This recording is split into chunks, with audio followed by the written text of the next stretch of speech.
In darkness, the goddess flips a coin. 8 threads she weaves to conjoin. Bound by passions they need to sate, these shall form a twist of fate.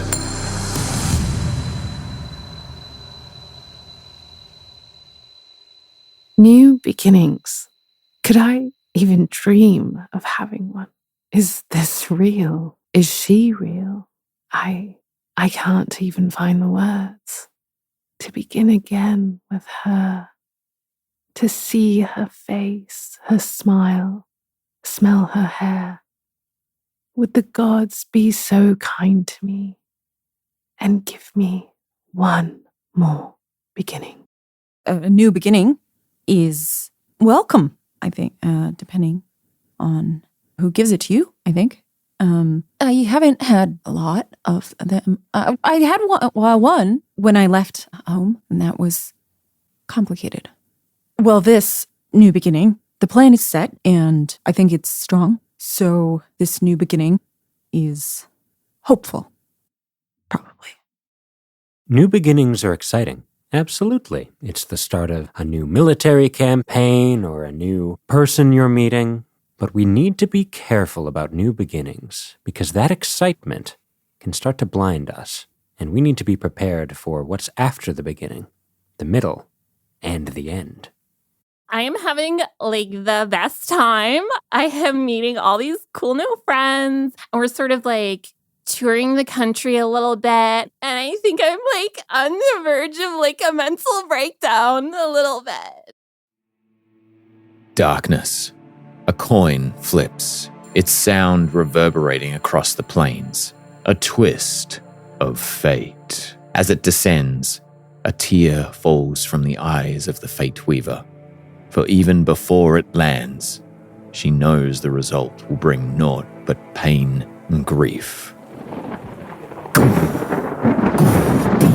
Like a stone, the tear falls from the heavens, crashing its way through ominous thunderclouds down towards a yawning chasm full of jagged, rocky crags. Lightning cracks across the sky, striking down at the chasm, but its path is interrupted. The supernatural force of this lightning has revealed a floating tower of dark stone, the Onyxium Spire. More lightning strikes it, crackling over the inky black exterior. Still, the goddess's tear falls. The tear has found its mark. Standing atop the Onyxium Spire, a red-skinned tiefling. Long, mousy brown, rain-slicked hair surrounds dark horns that curve up towards the sky. Clad all in dark leathers that blend into the obsidian of this floating spire, his face resembles that of a human in his late 30s, but the eyes are smoking dark purple coals. He stares out across the chasm's expanse, towards the horizon and a fast-approaching storm. His purple gaze shifts focus to an ancient ebony blade held casually at his side. He lifts it up, the mirrored surface reflecting his visage, with one stark difference. This tiefling's reflection holds an alternate expression, a pain-racked face with bright blue eyes. They come at last, and so it begins. Lightning slams into the Onyxium Spire once more as the tiefling sheaths the ebony blade and a howling wind screams across the chasm. Hidden by the winds and rumbling thunder, 2 dragons soar through the clouds. They dive and swoop between lightning strikes as though they are part of the storm surrounding them. Their shimmering sapphire scales come alive, highlighting intricate glass armor adorning their hides. The larger of the 2 dives through the storm towards the floating spire of darkness. Lightning streaks from her eyes and crackles around her armor. Dark Vigil! Vengeance comes for you this day, and its name is Skyfire! Thunder and lightning boom around the chasm. In the aftershock, the darkness around the Onyxium Spire echoes an abyss. The spire's walls crack and a horde of obsidian gargoyles swarm out like a cloud of locusts. Among them, huge demons of shadow flame unfurl ragged wings, launching themselves at the approaching dragons. Skyfire's glass armor pulsates. A wave of psionic energy envelops 8 small figures clinging onto the back of this mighty sapphire dragon. One races forth and leaps off Skyfire. Sazey sails through the air, white hair flowing behind her, along with her black cloak. As she falls, she aims her feet to hit the back of an obsidian gargoyle. Her feet make contact as she keeps the creature in place while hurtling towards the ground. The gargoyle bursts into pieces as it collides underfoot. Sazey lands blade-style, head down. As she brings her head up, the moon hits her caramel-toned skin. Her face smeared with soot for camouflage, but her purple eyes glow brightly. Her elven ears poke through her white hair. She pulls her cloak hood over to remain undercover. She rises slowly. A crack of lightning breaks the darkness, revealing a look of fury and determination. Rusco Wanwa surrounds himself with blue and black smoke and leaps from the back of the dragon, diving towards the fray. Human appearance, looks late 20s but has an air of world weariness and being older than that. Bright blue eyes and dark shoulder-length hair whipping behind him, with a bright orange streak coming from his temple. He spots 3 gargoyles heading straight for Sazey and adjusts his course to intercept, his dark green, tattered and heavily repaired cloak whipping in the wind. His eyes flash golden, sparks some magic between his fingers and shoots a cone of blue sparks right past Sazey into the faces of the oncoming gargoyles, where they explode in blue flashes of light, blinding them and causing them to fall from the sky. Lead the way, Sazey. We have your back. Gret Vex, a slim, terracotta orange-skinned hobgoblin with round, blue-tinted glasses and straight black hair tied into a high, short ponytail. He jumps off the back of this dragon and lands on top of one of the gargoyles, covering its eyes with his hands. He leans down into its ear and says, "I know you probably can't understand me, but I just have to know. How are you this buoyant? You're made of obsidian. This shouldn't work." He looks up, his eyes tight and attentive as the slim cheekbones carve back into pointed ears like erosion lines in a Badland canyon wall, and he sees his friend and opens the gargoyle up for a deadly attack. Fennec Nazran slips off the back of a dragon. A black cloak, seemingly made of smoke, forms around him, billowing behind him, held together by a gold thread stitching. His sky blue skin glows with lightning-shaped markings that surround his pale golden eyes. He has a grim determination on his face as he flies through the air and notices the opening that Gret has presented to him. For a moment, his face is lost in almost a trance-like look, and a black and white swirl fill his eyes, like a Rorschach pattern morphing into one shape and another. A black energy covers his hands as he flies towards the opening and reaches out to the gargoyle as wounds open in the black rock of its skin, falling apart piece by piece through the air. He lands on the platform of the Onyxium Spire. As his feet hit the ground, the lightning-shaped markings on his face fade away, leaving the pale blue of his skin. The cloak of smoke dissolves into nothingness, revealing a distinct-looking shield with 3 compass roses set within each other, and at its center a gem of black and white swirling ink blotch shapes, like that Rorschach pattern seen in his eyes. Immediately looking up to find his closest companion, Kynden, wherever she may be flying through the air. The mighty roar as beasts of flame and shadow crash together with the dragon in the sky, and we zoom back up to see a bloodthirsty gargoyle comes at Skyfire. Kynden sails through the air, leg outstretched for a flying kick. The halfling looks so young with a pack twice her size and earthen clothes a little too big. Pulling wide to this scene, Kynden and the gargoyle resemble fleas atop a wolf. The 2 specks clash and fall from Skyfire. In close again, Kynden grapples with the beast, like she's trying to subdue an unruly toddler. She looks him square in the eye and yells, "Stop! Go and think about what you've done!" The gargoyle stops, looks quizzically at Kynden, and flies off. Triumphant but still falling, Kynden raises her quarterstaff in the air and feather falls. From afar, she looks like an upside-down dandelion seed that spirals with joy to the ground. A faint golden glow streaks through the air, framing the final few. Val steps forward on the back of Skyfire, a tall human paladin wearing a long white cloak over full plate armor. A golden phoenix ear cuff hides amongst her deep black, shaggy hair. Val steps forward, pulling forth her sword penance. It alights in a flaming glow as she leaps off the back of the dragon, falling sword first towards a gargoyle that dips towards young Kynden. The sword cuts through the gargoyle, burning its flesh as Val continues to fall, crashing shoulder first into the side of the tower. Her body wrenches around, gloves scrabbling over the stone, the friction burning at the leather as she finally grips on, twists, gets a foothold in, and leaps, cutting through 2 more sets of wings, landing in a strong pose on the ramparts. Her eyes flick amongst her companions before looking upwards at the last figure to fall. A large green orc sprints off the back of Captain Skyfire and falls through the air like a bright pink comet. Her fuchsia mountain of hair blowing in the wind, her hot pink leathers, a bright spark in the darkness, a double-headed great axe strapped to her back, and her one blind eye gleaming in the dark.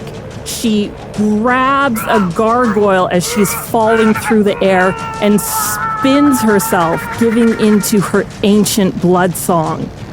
A roar of Aurora Borealis's pink and green and blue wrap around her, bathing her skin in color as a high, whining static fills the air. She slams down onto the tower, crushing the gargoyle beneath her. Andromeda pops up, reaching for her great axe off her back, when a gargoyle careens into her. Oh my God, get it out of my hair! It's in my hair! She grabs the gargoyle and smashes it repeatedly with one hand onto the stone floor. It disintegrates into an explosion of obsidian. Guys, we sound dope. So good. Do we kind of sound like a badass D&D party or what? Where we dropping, team? Are we actually this cool? 'Cause I don't think we are. As the thunder and lightning crackles in the background, you hear a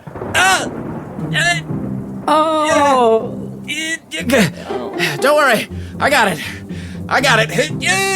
And you see a small gnome with brilliant blue ombreing hair that goes to green at the end, a very finely waxed mustache that comes out to points with a long goatee.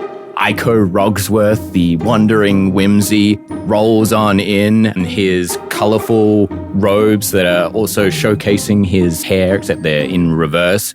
As he comes on in with his mandolin on his back, he sort of steps up, dusts himself off, looks around and sees how dark the interior of this cavern is and goes, well, seems I need a costume change. Waves his hand and a sparkle of rainbow shards goes up, and then he's in this gray and black ensemble that's still just as ostentatious as he is, but he stands there and sort of trying to look like he fits in, but you can see the absolute terror in his eyes as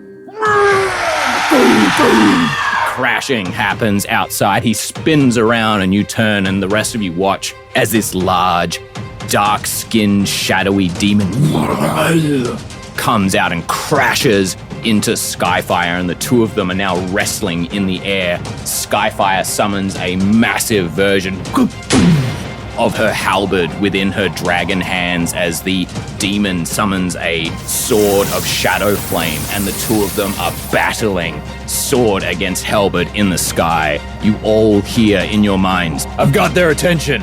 Arizvor and I will hold them off. Go, find Tiny. Val nods.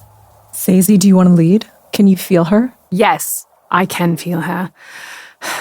All right, I think it might be best tactically, Rusco, given your army experience, I feel like you should lead a team and I'll lead another team, and then at least we can get them on both ends. I'm feeling her to the left. I can see that there's a crossroads here. Why don't you go to the right? Certainly. All right. Kynden cozies up to Sazey's leg and just very discreetly puts her hand around her calf. Val looks at Andromeda as the only two super martial characters and just tilts her head towards Rusco. Andromeda, you take point on that team. I'll stay with these ones. Totally. Fennec approaches Kynden. Put this on. Hands her a ring. Okay. Weird timing, man.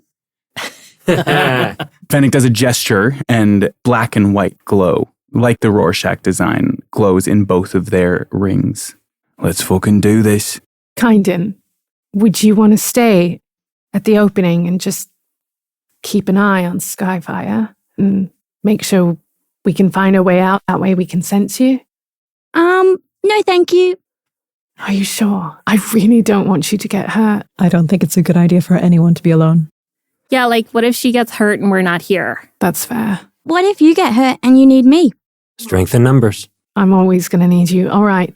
Do we have our respective teams? Yes. Gret, Rusco, Andromeda, can you take point? Look for anything that can help us in this upcoming battle as we go straight towards Clementine. Roger that. Wait, so not that I wasn't paying attention during our mission briefing, but I wasn't. So what are we doing again? We're here to collect Sazey's daughter. Yes. Okay, and her name is, she answers to what? Well, last I saw her, she was 6 years old and her name was Clementine. She might go by something else. I have no way of knowing if Teenager that's still her name. Goes by Clementine. And why is she here? Callista took her. Uh-huh. Who's Callista? She was partly behind what happened at Haven. Oh. She's one of the ones responsible and one of the ones that we're trying to stop. So is that her deal? Is she just evil, for funsies, or what? Yeah, she's pretty much a bitch. Oh, okay. As you are asking all of these questions, you can hear in the ceiling up above the skittering of claws upon stone, and you watch as small shards of black crystal begin to We have to drop move. down. We have to move now. Rusco, take your team to the right. We'll go to the left. Copy that. Sazey, are you okay if I take Aiko with me? Yes, take Aiko. 4 and 4. Great. Well, wonderful. Sure. Thanks for not forgetting about me. We could never forget about you, Aiko. Oh, that makes me feel better. And Aiko just hustles on beside Rusco, just clutching his mandolin to his chest, trying not to let any of the strings play noise in this deep, dark cavern. Rusco will pat Aiko on the shoulder and go, "This is going to make a great story." Oh, yeah, that's why I'm here, the story. It's all about the story at the end of the day. And the two teams split off down either side of the cavern. The two parties race off into this chasm that you find yourself in the side of the tower. It is completely dark within here. You can see very faintly on the walls and on the ground. Your boots are crunching in a variety of different crystals. It looks like they are the shattered remains of eggs, but it's hard to tell. I meant to check this before. Does everybody have dark vision? Dark vision, yes. Yes? Yes. I also have a giant flaming sword. Beautiful. The thing that each party will notice as you split off and go into the depths of this tower is that there are these torch sconces that are interspersed at different intervals along the corridors, and they seem to be emitting these odd negative-hued lights. It's like this weird grey, silvery black color. It's almost like an inverted flame that is there. And you are noticing that even though it is dark in here, those flames seem to be enhancing your dark vision in such a way that you are able to see. But knowing this tower and the denizens that call it home, you understand the darkness is their ally, and whatever light is being shone by Val's sword, it is being sucked up by the very walls that are that same dark obsidian crystal. And every now and then as you go by the flickering torches, you see odd reflections of yourselves. Whenever that catches out of the corner of your eye, you see yourself, but it is a warped and twisted version, like you're seeing yourself in the negative with dark hollows for eyes. Your features are overly long. Sometimes it looks like your mouth is open and yawning and screaming at you. Other times it's like you are holding your eyes and trying to shrink away from what little light you are providing. Other than that distortion, is there any other changes? I'd like you, in particular, to roll a perception check for me, Val. First roll. Oh, yeah. Is it a good one? It is 24. Nice. 24. Do you feel like Val would stop to have a look at these reflections, or is she moving quickly and just looking out of the corner of her eye? Val would be actively trying to ignore them, but would see them out of the corner of her eye. As you race down this one corridor with your blazing sword held high, that light shining as much as it possibly can, there is a moment when you go by one of these torches and the light of your sword pennants flicker for a moment, like the magic is drawn in, and right before the red flame comes back, there is a moment when you find yourself moving through water and time seems to slow down ever so slightly. Glancing out of the corner of your eye, you see a negative version of yourself wearing completely black armor with a dark, flaming bird upon its chest. Hair long and flowing, part of the very darkness of the crystal. The eyes that meet you are sunken in, but you can see dark veins that are coming down and they seem to almost merge into the hair. You are so reserved with your emotions and how you hold yourself, but there is a moment where you see that skin become dark and grayed. The mouth opens wide, long fangs coming forth.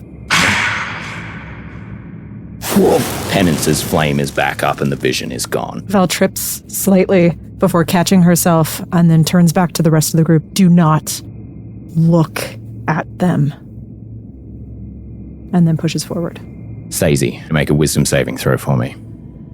As Sazey is focusing on her task, Kynden leaps on top of Fennec's shoulders as she has done 1,000,000 times before. There is a perfect place for her to sit, perch him. And she goes into this kind of trance-like zone where, if you could see, her skin almost glimmers a little bit. And small fireflies actually do come from her and very tinily illuminate. Tinily? Yeah, I'm going with that.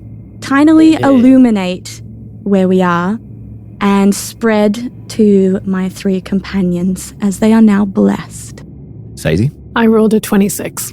26. Damn. Okay. You can all feel it now that you are within this tower. There is a similar feeling to when you were in the Warrens underneath Haven, except whereas that felt like a presence that was trying to push down on you with great force, this feels more insidious.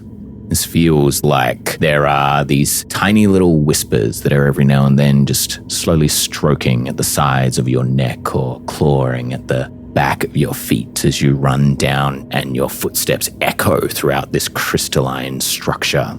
That weight is pressing in upon you, Sazey, but you are able to focus all of your energy and your will. What does it look like? How is Sazey able to sense Clementine? What is the thing that she is manifesting right now to draw her towards her daughter?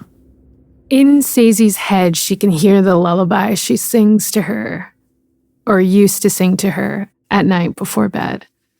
She pictures their nighttime routine and the little fireflies that would come in and out of her room, the glowing lanterns hanging by her window, and the necklace that she wears of the tiny little opal mushroom that Clementine always used to play with and touch when they were singing their song.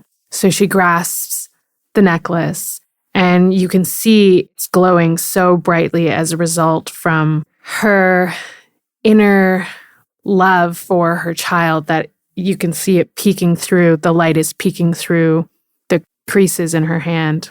And when she opens her eyes, that same glow that's in the pendant is also emanating from her eyes.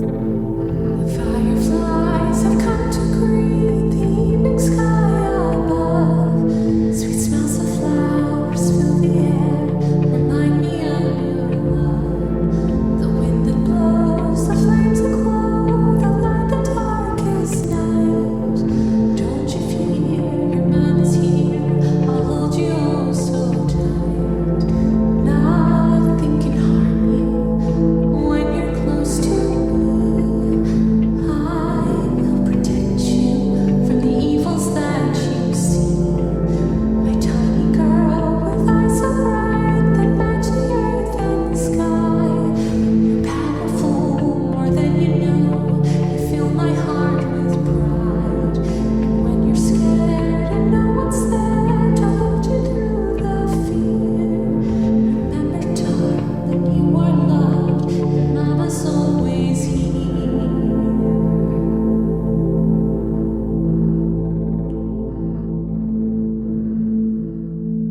Very faintly down the corridor, you can hear those soft notes seeming to bounce off of the walls and echo down towards you, as though the song that is in your heart is being resonated from the daughter that you lost. Fennec notices the concentration on Sazey's face. You know where we're going here? Because I could help us. I have a fairly good sense of where we need to go, but please do tell, how can you help? Well, are we looking for Callista? Are we looking for Clementine? We're looking for Clementine. Right. Fennec pulls the necklace from under his clothes. That's an exact replica of the shield that he's wearing, and closes his eyes and focuses his energy on the energy that's encapsulated in the pendant. And a wave of static gold shimmer moves outside of his body, and he casts Locate Creature with Clementine in mind. The notes of your song, your lullaby that you shared with Clementine, grow stronger as the magic that you are manifesting swirls and is now encapsulated by this golden glow from Fennec. You have a path, and that path shines forth. Val notices, and suddenly it doesn't matter when you come to a corridor that is a crossroads or a fork or a T-intersection. You now know where to go. We have to run. If we can see this, they know we're here. All right, everyone, let's go. Your footsteps echo, the light rebounding from the various magics at your disposal, and yet still the darkness of this place swallows you. Rusco, Gret, Andromeda. Similar sights you encounter, the same crystalline walls, torches, and reflections. Is there somewhere in particular that you are searching for? If we could run into and then slay Callista, that would be great. That would be ideal, but I think we might need the whole party to affect that plan. But we can do what we can. Are you racing down the corridors in the same fashion as the other party, or are you trying to be a little bit more on the sneaky side? I think I will be saying to everyone, all right, stay behind me. If we run into anyone, let me talk to them first. I may be able to pass as one of them if I get the chance to get a look at what they're wearing. So let's move slowly and calmly. Ooh, ooh, ooh. Andromeda unstraps her great axe. She unsheaths it and twists the center middle bit, releasing chains on either side. And then she flips them and wraps them around loosely so she can get out of them quickly, but around her wrists, and looks at Rusco. Oh no, you've captured me. That could definitely help. At least until they notice the battle axe part of it. Aiko just sort of catches on to what Andromeda's doing and just flips his hood up to cover his face and then waves his hand, and suddenly it's just as though there is this dark shadow instead of his face. Yeah, I like this. This is great. This definitely plays into my strengths. And as he's saying that, you can hear the echo of other footsteps that are rebounding down the corridors around you. If you are trying to be stealthy, I would like you all to make stealth checks for me, please. 3 + 3 for 6 for Rusco. And not a great roll for 10 for Gret. 24. Great. It's a 12 for Aiko. So The large orc standing in a hot pink jumpsuit just like blends right into the shadows. yeah, exactly. You hear the footsteps echoing down the corridor, and you can hear very faintly the echoes of voices, and then you can hear more footsteps coming towards you whilst others are walking away. You are in a long, dark, crystalline corridor with no sign of windows. There are a couple of torches that are in there, and you can make out just barely down the edge coming out from the darkness appears to be 2 shapes. Also, like, quite bulkily armored. Sounds like they're probably wearing some sort of mail with purple hoods up, reminiscent of the Dark Vigil cultists that you've dealt with previously in Haven. What do you want to do? In that case, black and blue smoke will surround Rusco for a moment, and his cloak will change color to purple, and he will look like he's outfitted in similar outfits that he saw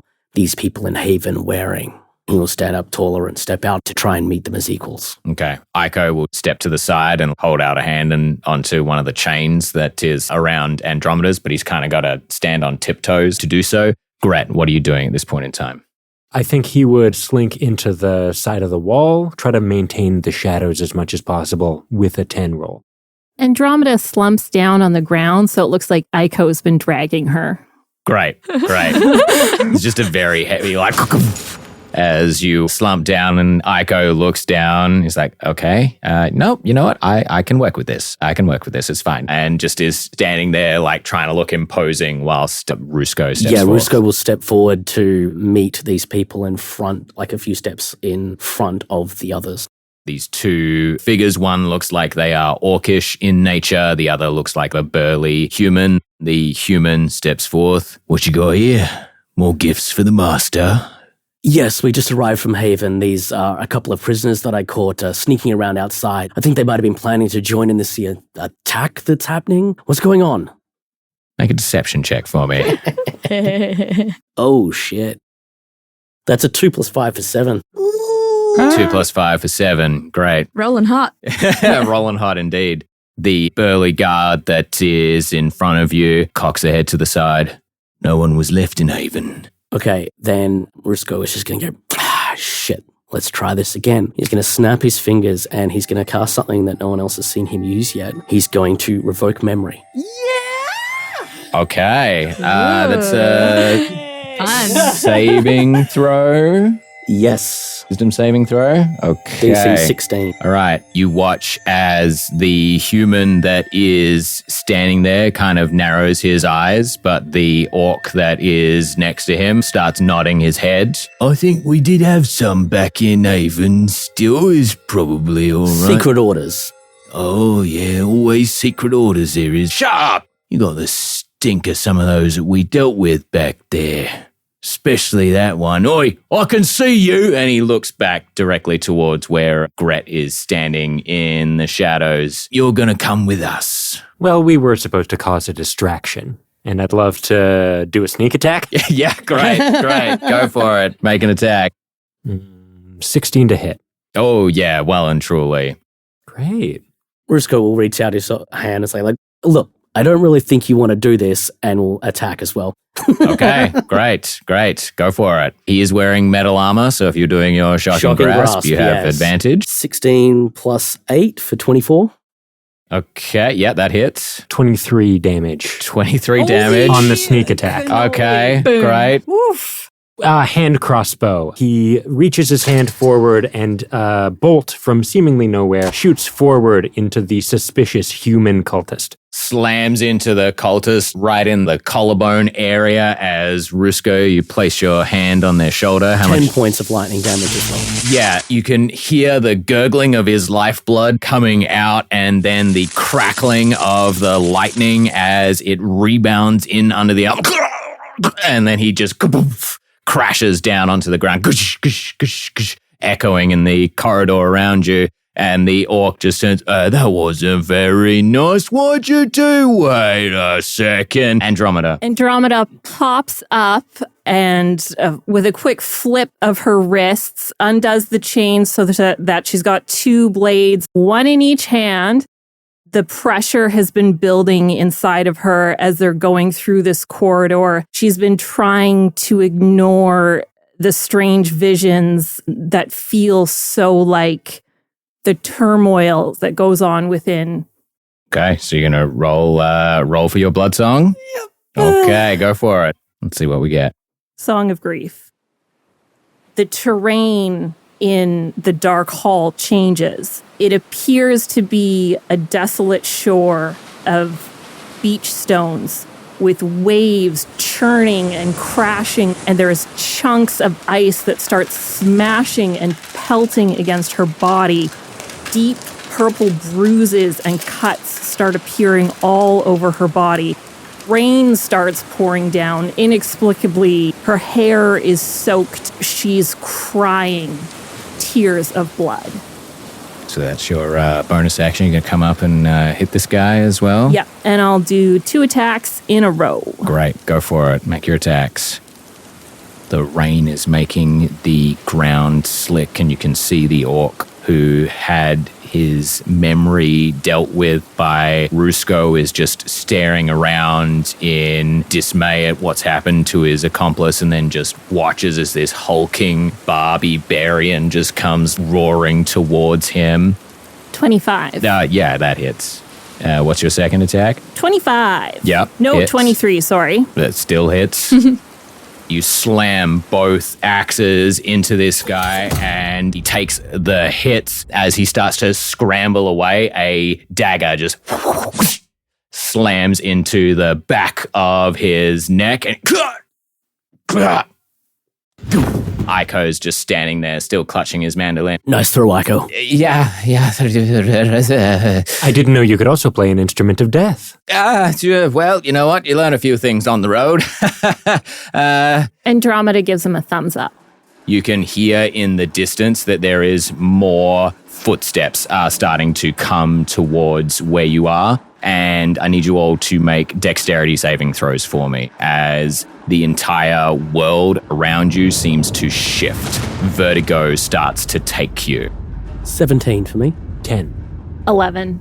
Rusco, your years of experience serve you well. You're able to slip to the side and sort of hold your footing, but the other 3, Gret, Andromeda, and Aiko, you feel the floor go out from underneath you as it suddenly starts to slant down, and you find yourself sliding down the floor towards where the footsteps are coming from. Rusco, you are following along behind them, but you have your footing still, but you're still kind of in this downward slant as the darkness takes you all. We come back to our other group. Song is echoing throughout these corridors. You can hear in the distance crashing and banging of metal on crystal. There are shouts that are starting to echo up from inside of this tower, but it's very disorientating because you can't quite get your bearings within here. Every now and then there is a violent shaking as well. Let's hope that means that everything they're doing is going well. Well, I'm distracted. All right, well, let's utilize it to the best of our abilities. We don't know how dangerous it is for them and if they'll need our help eventually. If it comes down to it, you can go and help them. I'm staying here. Sazey, we're with you. I understand, but this is a big ask, and you've all done so much. I don't want anyone dying on my behalf. I was always going to do this alone, and I have no expectation of you all to stay. You fucking done yet? We're not leaving you on your own. You can drop that now. Let's just move. Quickly. All right. How much further? Are we close? She feels close. Ahead of you, there is a larger chamber that you find yourselves in, which is vastly different from what you've experienced previously. Everything has been corridors and feeling very close and confined.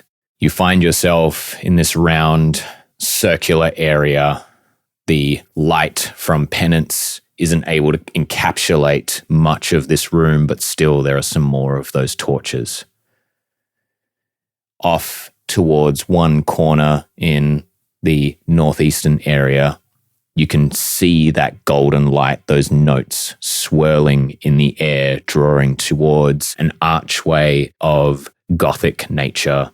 And there is this odd, sickly green light that is starting to seep out in a weird mist. You know with absolute certainty that Clementine is there, Sazey. But as you walk into this chamber, Val, there is this odd pull that you feel in your chest. You've encountered pain in a variety of different ways, but this feels different. This feels ancient. And as you step forth into the cavern, as much as you can see where you're supposed to be going, you can't help but feel like there is something pulling you to the west, almost like a heartbeat that is underlying your senses right now. There's something here. Something. I don't know what it is, but there's something else here. Do you want to go look? I can feel Clementine just beyond the archway. Val takes a long look towards where that feeling is before she shakes herself. I do what I say. Clementine first. All right. So Sazey approaches the door, but before doing so, she would like to roll a perception check. Sure. Make a perception check for me. Are you looking for something in particular right now, Sazey? Any sort of underlying danger that I'm not aware of, like if turning the knob would like burn me or like release any sort of trap of some kind. 27. 27. Sazey's got the hot dice tonight.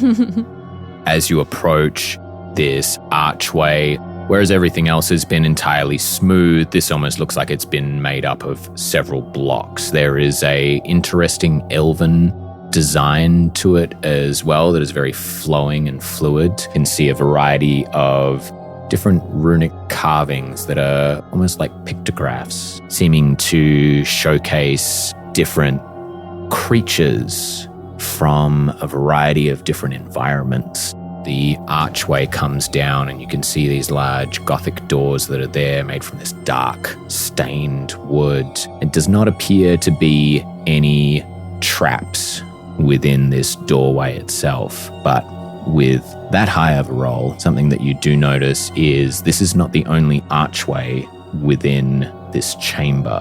Looking back over your shoulder, you can see that there are a variety of other archways in here, except each one is carved in a different bas relief that seems to encapsulate the various creatures that are on this primary arch in front of you. And you see shapes moving in the archways, some large, others small. This appears to be some kind of prison. Fennec, you ever seen anything like this? Well, how about... You can make a history or a religion check for me. I'll do religion, thanks. That'll be a dirty 20. Dirty 20? You have a slightly sordid history when it comes to how your people interacted with others. And you can tell from having a look around that these are not prisons made for creatures necessarily of this plane of existence. These are prisons made for creatures of great power that have either been brought here or warped by some kind of bargain that they may have made. Devils, demons, elementals. Yeah, this looks like something I've seen before. And if it is what I think it is, then, well, there are some bad things behind these doors. If we go through there, can we come back out? There's no point in going through if we get stuck, right? The point is to get her out. Well, we've been in some pretty dangerous places before. As long as I'm with her, I don't care. Sazey. I've told you before, this is my ultimate quest. I'm not leaving without my daughter. If I'm trapped with her, that's one thing, but I'm not leaving her again. Besides, Val, that god of yours will protect you. Don't even start with me. Whilst they're chatting, Kynden very stealthily slips from Fennec's shoulders and tiptoes towards the door. She looks at her hands and does a kind of flippant shrug and touches it. This is why we shouldn't argue. Place a hand on the door, and as you do so, you feel your hand sort of press through and that green mist begin to encapsulate your hand and start to travel up beyond where you placed your hand. And as you bring your hand back and look at it, that green mist is slowly whirling up. Doesn't hurt, doesn't burn at all, but as it starts to reach your chest, you look down at your fingers and they are now smoky and ethereal, and they are being drawn in to the doorway. Sazey clocks this and yells, Kynden, what have you done? I just touched the door. Val immediately goes to grab Kynden and pull her away. As you grab Kynden, she turns to green mist entirely and is pulled into the doorway. As you look back over Fennec, you see that ring that you hold upon your finger is now emanating green, and then your hand that has it is turning to mist, and you find yourself being drawn in to this doorway as well. Well, see you on the other side. Val goes to reach for him as well. No! Val, it's just you and I. You can stay Sazey. here. I'm going. We don't know what's on the other side. What's going to happen if we stay here? We can get with the others. There's not enough Rusco might be time. able What to- if they're in danger? What if we're in danger? It's a risk I'm willing to take. I'm sorry. Goodbye. See, She touches the door. Drawn in. Val stands there alone, staring at the door, feeling the pull back towards the other door, and forces herself forward through the green mist as well. Green mist takes you too.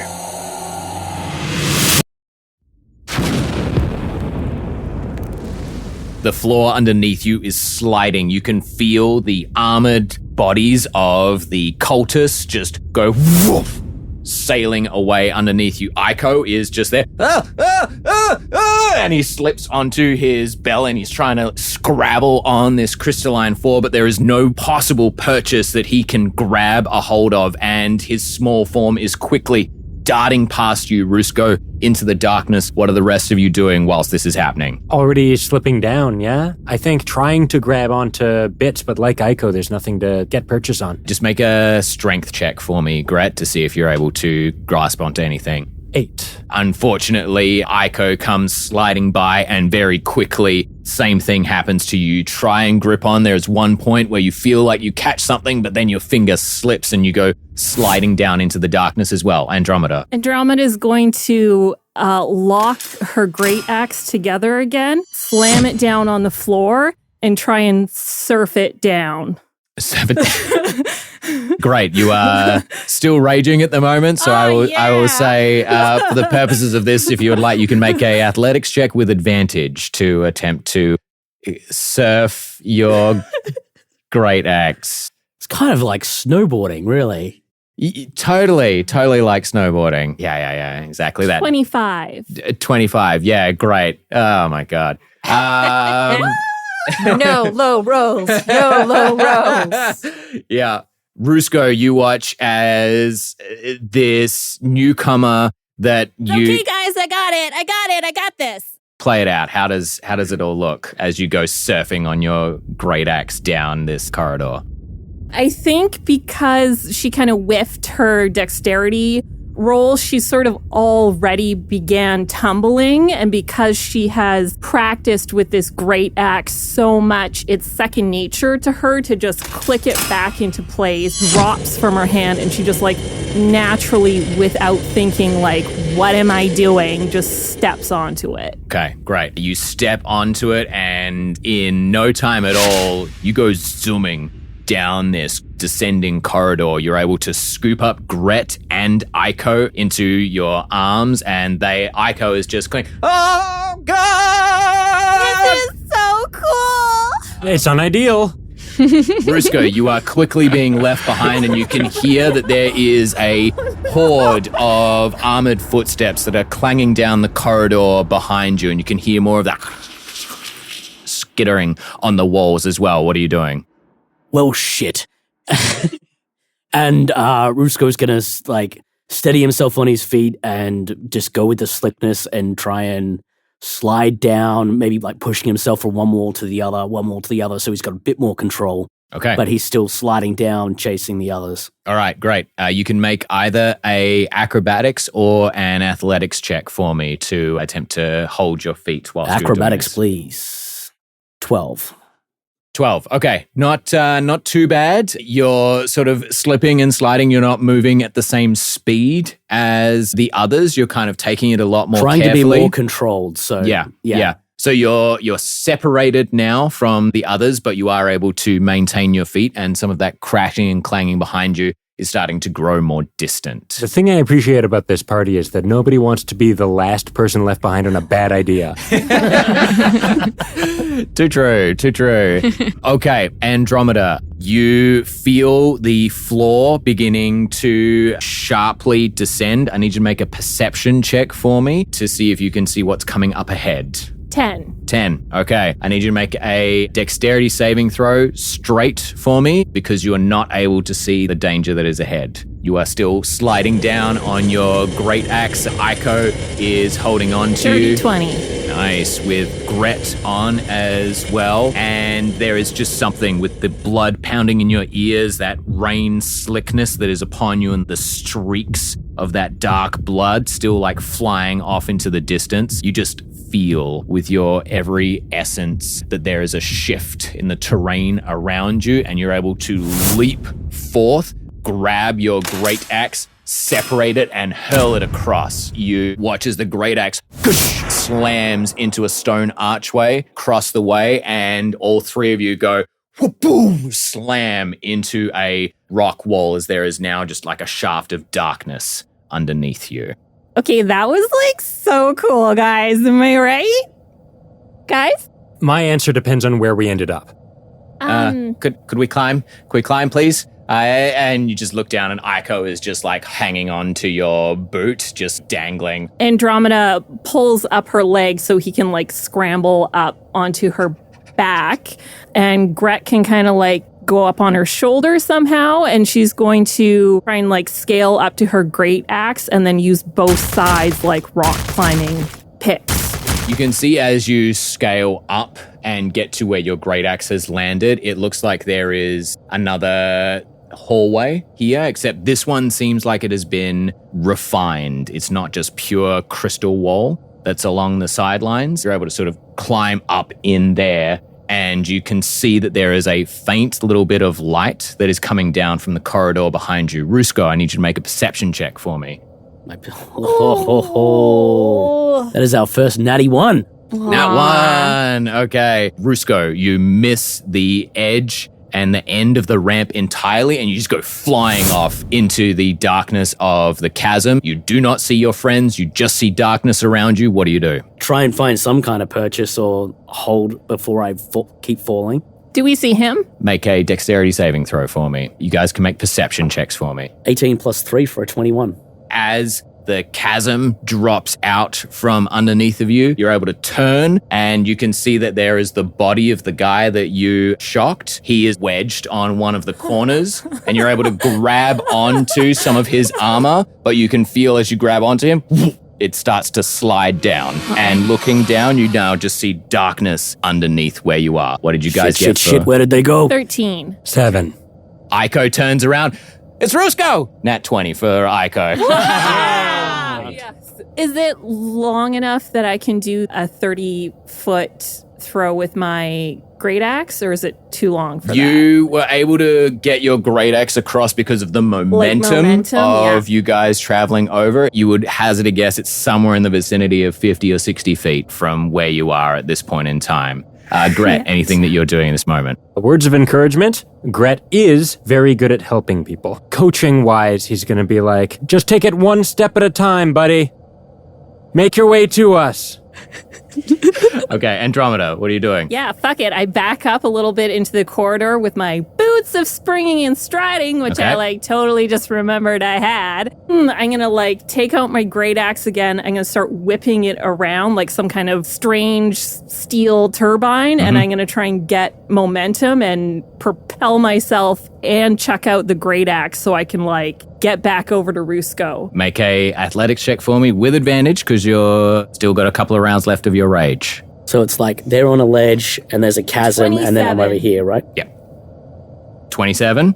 Okay, with a 27, you are able to leap across, hurl your great axe over. It slams into the edge of the corridor where you just came out of, the magic of Valkyrin allowing it to pierce the crystalline hide of this tower. And you're able to swing down beside Rusco as your great axe slams in. It dislodges the body of the guard and it falls down. And Rusco, as you are falling, Andromeda swings through, goof, catches you. And now the two of you are dangling from this axe. Hey, what's up?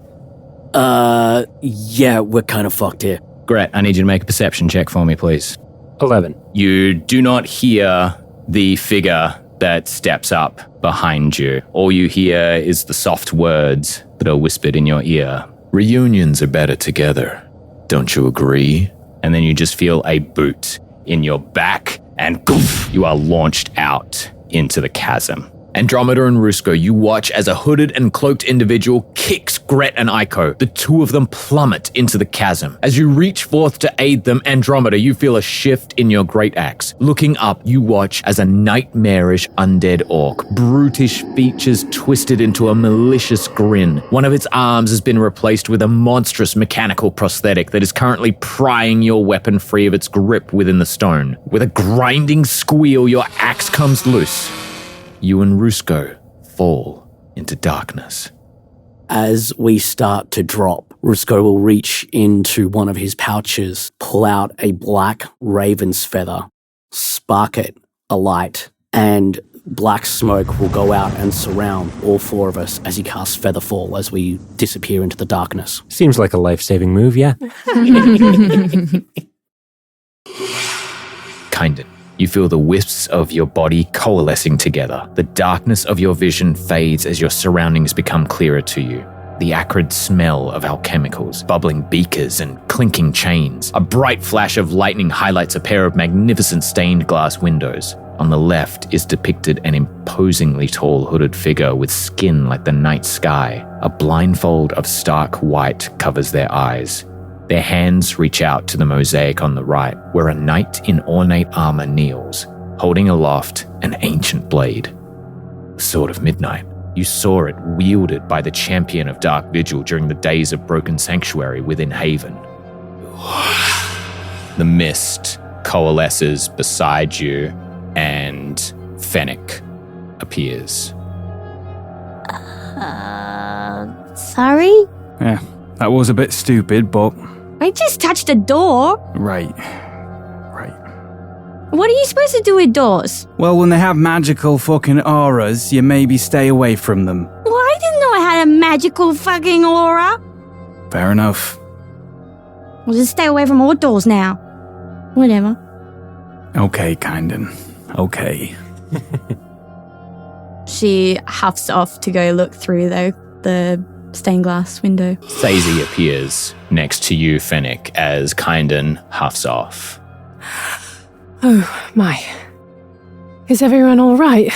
Sazey, your gaze is immediately drawn to a different area of the room. You can see the odd green glow is emanating, and you can feel the pull of your song is drawing you towards it. There is a pair of tables, and there are two figures. One is lying down, the other is standing beside, head down, but all too familiar red-orange hair curling down. Sazey begins to walk forward without acknowledging Kynden or Fennec and is almost in a trance. As Sazey walks forward, Kynden and Fennec, that lullaby that you've been hearing seems to grow in volume. And Fennec, your gaze is drawn from Kynden as that spell that you have cast is pulling you towards this figure that Sazey now walks towards. The mist coalesces beside you, and Val now appears. And you didn't even stay together. Kynden, you said you were walking over to the mosaics? Oh, she's just having like a sticky beak through the window. As you walk over, make a perception check for me. 6. 6. You walk over to where the stained glass window is, and you're not able to see anything beyond it because your face is caught by your own reflection, that scar that is upon your face, seeming to be larger and more prominent as harder eyes stare back at you for just a moment. This is very alarming for Kynden. She does have a scar on her left cheek. It's almost imperceptible. You would have to really see her in the right light to see this faint paper-like cut, almost like shattered glass on her left cheek. So to see it in this prominent fashion is very uncomfortable for her. The lullaby stops. Clementine turns. There is a question in her gaze. Her brow is furrowed. Her green and blue eyes, one of each color, gifted to her by her mother Delilah, stare back at you, Sazey. But there is little to no recognition in her gaze. Just an enhancement of that temper that you remember in her. There is a hardness to your daughter that has only grown stronger in the 10 years that you have been apart. As she turns to look at you, you can see a pale, veiny, purplish hand grasps the side of Clementine. Help me up, my dear. I would like to speak with our guests face to face. After all, it is thanks to them that I am so much weaker now. And you watch as tiny Clementine aids Callista, leader of the Night Adders, to sit up. Her once glorious purple tiefling sin is now mottled and browning. You can see her eyes are completely bloodshot and sunken. Her hair that was once lustrous is now graying and white. The horns that she had curling around are starting to peel away as well. Her teeth are browning, and you can feel the sickness that is coming off of her. Clementine gives a soft smile, some of that hardness fading away from her. Of course, Mother. Of course. You've told me so much about them. I can't believe you would come here. And she looks dead at you, Sazey. Why would you come here? You killed my mother. Why are you chasing us? No. This confrontation isn't for you, dear Tiny. She looks directly at you as she says that, and you can see the evil gleam in her eyes. This conversation is between me. And what name do you go by now, I wonder? What should I call you? As her gaze flickers over the rest of your party, in front of your co-conspirators. I'm called Sazey.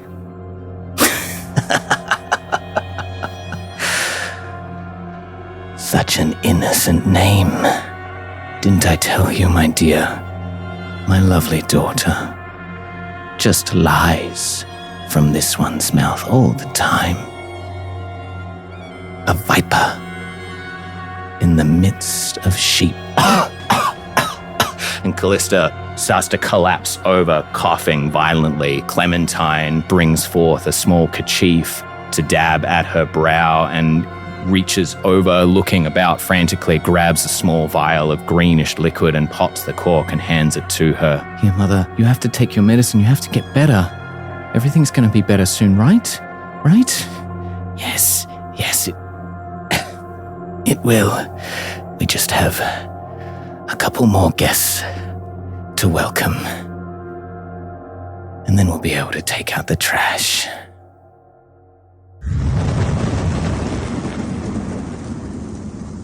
You find yourselves falling, the darkness taking you.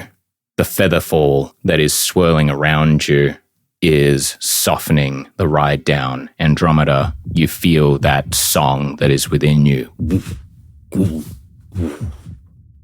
fade away, your visage returning to normal. Below you, you can see sickly green light beginning to swirl, the mist starting to reach up. Is there anything that you do as you find yourselves drifting down towards this green mist? I don't know if there's much we can do until we land. Let's just hope there's solid ground beyond that and it doesn't hurt us on the way through. Yes, it would be bad if this was a bottomless pit. Andromeda will just brace herself with her great axe, one in each hand. You seem like you're the most capable of us, so best of luck. And Aiko is going to give you a inspiration as well, a bardic inspiration. As you drop down, the green mist swirls up and encapsulates you all. You feel it starting to burn from your legs as it comes up. And then as you're all trying to keep your heads above it, it just slowly and surely encapsulates you and you find yourselves dropping. You slam down. The four of you hear the noise of armor and clanking as the rest of your group lands in the doorway behind you. Callista looks up. Ah, there you are. So pleased you could make it. The Master is so looking forward to seeing you all again.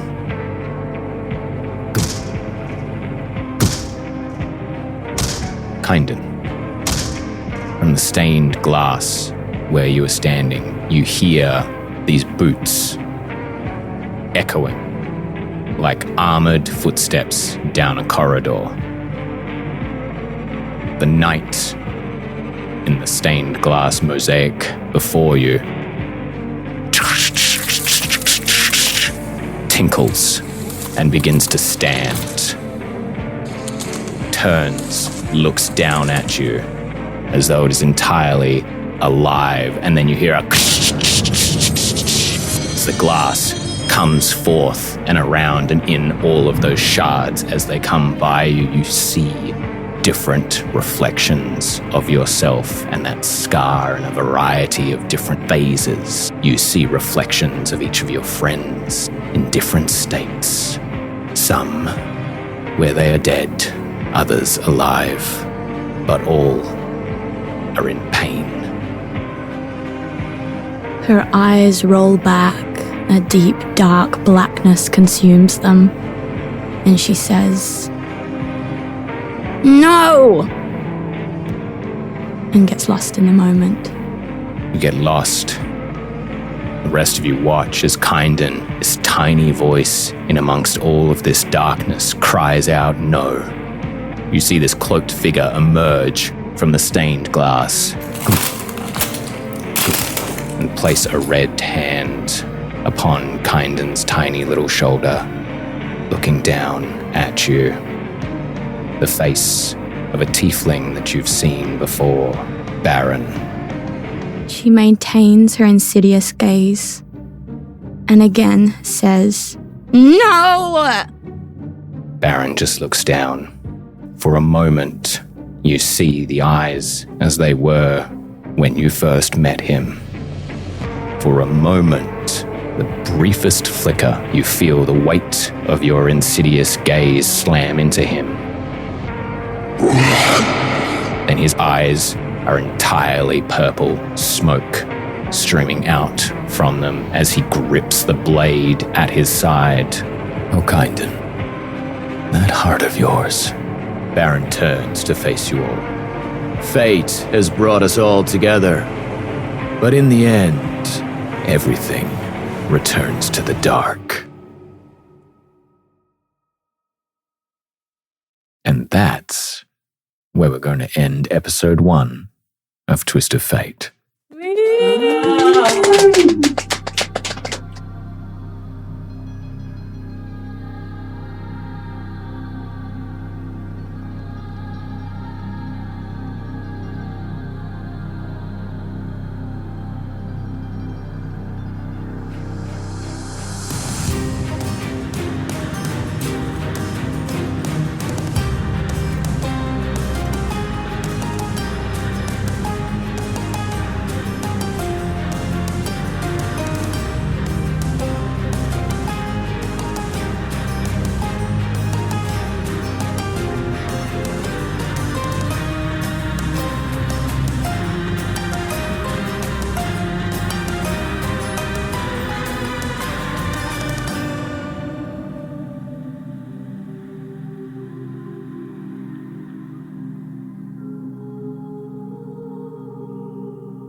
Twist of Fate is Lydia Campbell as Sazey Willowvale, Chelsey Styut as Val, Adam Klassen as Fennec Nazran, Melanie Ellyce as Kynden Treacle, Nikolai Witschl as Gret Vex, Ian Greenwell as Rusco Wanwa, Chelsey McPherson as Andromeda de la Phouka, and Braye as our narrator. With Adam Klassen as our composer, Braye and Melanie Ellyce as our editors, and Braye and Melanie Ellyce as our sound designers.